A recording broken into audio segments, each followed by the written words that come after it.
I'm a female and in college. Back in high school, I dated a boy named Tom. He was a junior and I was a sophomore when we met. We started talking a lot, and he seemed like a pretty cool guy. After about a month, we started dating. I felt like we kind of rushed into a relationship. And before long, he started acting differently. He would be controlling, and just after a month, I ended up breaking up with him. He was pretty upset, and I felt bad. But it was at the end of the school year, so when summertime came, I didn't have to see him for a while. The next school year he was a senior and I was a junior. I tried my best to avoid him. We didn't cross paths much, and for a while we had no communication at all. But about halfway through the year, he started talking to me in the halls a little. He was nice at first, but after a while, he started to get weird. And then he asked me out once again. I said no. That made him upset, and after that, he didn't talk to me for a long time. That is, until the end of the school year. Shortly before he would be graduating, he started texting me again. He would say things like he wanted me back, and I never should have broke up with him. I ended up blocking his number as well as blocking him across all social media platforms, and went on with my life. A couple of times throughout the next year, so my friends would tell me this time, asked about me and how I was doing, and if I had a boyfriend, things like that. This was pretty annoying to me, as it had been over a year since our breakup, and I was hoping he would be over it by now. I didn't hear anything of him for a while. Then during the summer after I graduated high school, I was outside one day when I noticed a car drive very slowly down our street. It came to a stop in front of my house.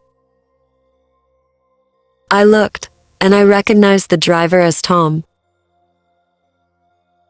I immediately went inside and hoped he would get the hint that I did not want to talk to him.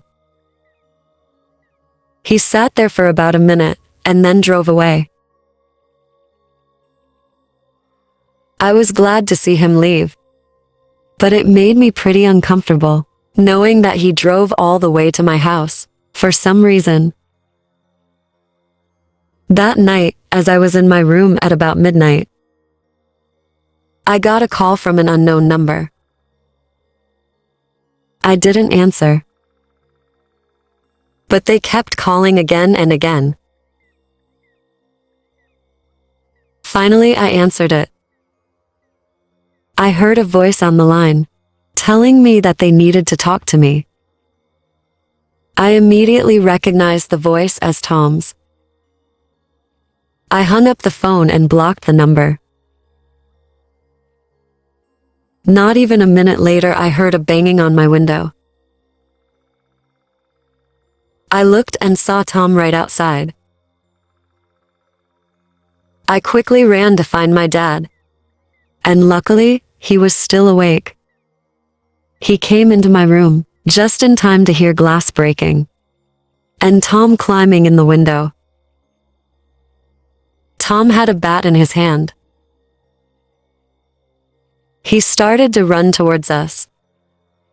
My father told me to call the police, and he shut the door and held it closed. Tom remained in my room, and then ran back for the window to leave. When the police arrived, Tom was gone, but we knew exactly who he was. and the police did not take long to track him down. I got a restraining order against him, and I hope that he never bothers me again.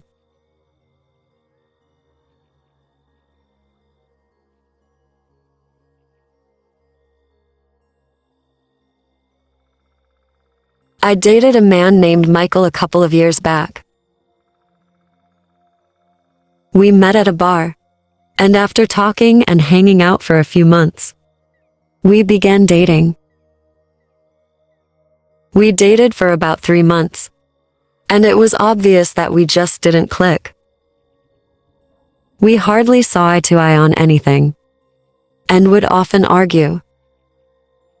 We ended up breaking up, but Michael was a little bit bitter about it. However, we agreed to stop communicating with each other. But only about 2 months after a breakup, I started to receive text from a number I didn't recognize. They would say mean things to me, like calling me bad names, or saying that I'm a bad person. I figured right away that it had to be Michael, and I replied to him, telling him to stop. He did not stop, however, and every time I would block the number, a new one would text me. After a while, the text stopped and instead I got a photo sent to me. It was a photo of my house. When I saw this, I responded that if he continued, I would be going to the police. The photos did not stop. I got several more over the next couple of days. One was of my car. Another was my house from a different angle. And the last one was the most alarming. It was me sitting on my couch, taken from outside my window. I wanted to report Michael, but I had no actual proof that it was him. Just suspicion. I debated for a few days what I should do. I know I should have went to the police with all the weird text, looking back. But at the time I just didn't think that I had to. As creeped out as I was. But then the text seemed to stop. After a few weeks went by, and I didn't receive anything strange at all. I figured Michael, or whoever it was finally done messing with me. I was very relieved and tried to forget all about it. Then one day when I went to check my mail, I saw a package at my doorstep. It was about the size of a showbox. It was brown and had nothing on it, except for my name written in large, creepy-looking font. I instantly got the creeps. I took the package and went inside. I didn't know if I should open it or not, but my curiosity got the better of me. I opened the package and looked inside. There was a large stack of photos. When I looked at them, I saw that they were all of me. Some were my school pictures from when I was a child, and others were pictures of me from the internet, such as my Facebook and Instagram photos. But the most creepy ones of all were the ones of me walking down the street or in the grocery store. This was too much for me. I immediately took the box and walked outside to get in my car and drive to the police. I drove all the way there feeling paranoid, looking over my shoulder the whole time. After I got there, I felt much safer. The police ended up questioning Michael, and he admitted that he was the one sending the photos and stalking me.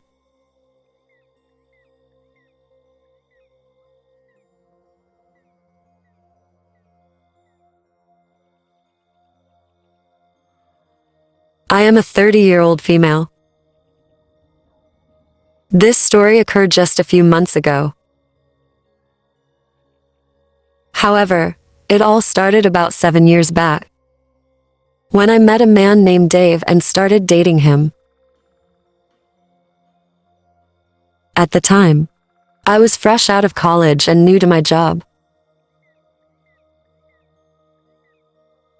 After dating Dave for several months, he ended up moving in with me. Dave was tall, had dark brown hair, and usually had a slight beard. He was a quiet man, but very nice. We lived together for a couple of months, but then he started drinking heavily and would often get angry. We started to have many fights, and eventually we both agreed to break up. He moved out, and I didn't hear from him again.